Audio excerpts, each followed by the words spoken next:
It's crazy, man, because in the game of golf as a whole stays about 10 to 15 years behind on other sports, right? So you ever seen the movie Moneyball, right? Brad Pitt, a guy named Billy Bean. One of my favorites. Yeah, fabulous movie. Well, Billy Bean, he comes up with this new way to do metrics inside of baseball. Well, Billy Bean didn't just change baseball. He changed all of sports, right? That's why they shoot more three-pointers, why they go for it on fourth down more. And in the game of golf, they realized that the metrics were archaic. And so it was just fairways and regulation, green and regulation. Well, this guy named Mark Brody, who's a professor, comes up with this new term called strokes gained. And it's a new metric inside the game of golf. It's what everybody's going to. You see it on, the Masters. Yep. We watched it. They talk about, like, hey, that last 5 tournaments, these are the guys that have gained strokes that – right.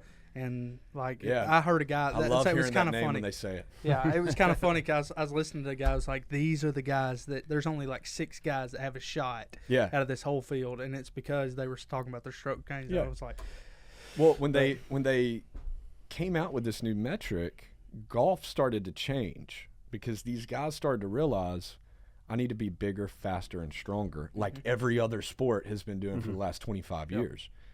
And so that's why you saw Bryson DeChambeau bulk up during COVID. It's why you see Rory doing all this swing training. It's why you see all of these guys. And truth be told, Tiger was the only one doing it when he played. That's why he was so good. It was because of fitness, hydration, and nutrition. Yeah. That's what separated him.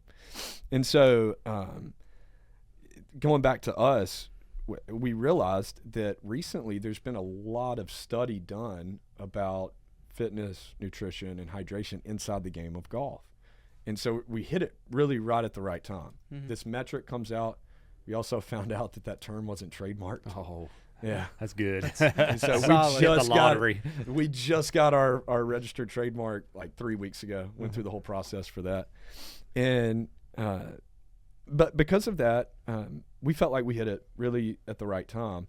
So there's a lot of articles out there from PGA of America to Titleist Performance Institute and a lot of university study done on hydration inside the game of golf. A lot of things that people don't realize is like a 2% reduction in your electrolyte levels. You're like a C+ athlete at best, not just body-wise, but cognitively. And so we all know golf is 90% mental than it is physical, right? And what a lot of people don't realize is that they feel like, man, the 14th hole, what's the deal? I keep falling apart. I'm having a good round. I keep falling apart. Well, it's probably because your brain function isn't optimal. It's because you've had a reduction. You've been out there, you sweat more than you know. Everybody sweats different, and I'm not a medical professional. But if you're not replenishing yourself, you can't stay at that level. Every other sport takes care of that. That's why there's electrolytes on the sideline of a football game. They realize how important it is. Well, in golf, no one's really thinking that.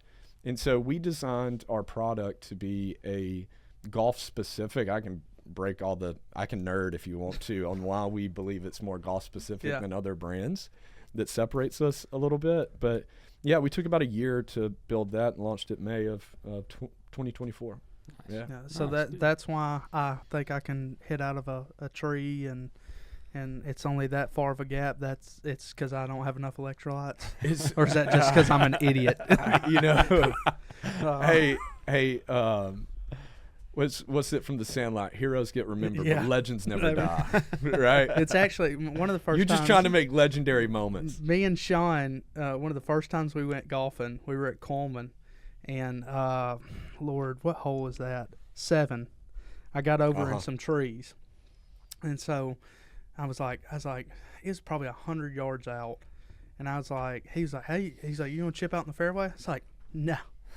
Grabbed my 5-wood and just swung it with a putter stroke. Yeah. And hit the little berm there and popped up on the green. He was like, how did you do that? Yeah. And I was like, well, I look really good shooting from out of trees. But you put me in a fairway, I look like I've never been there. I get it. Because I never am. But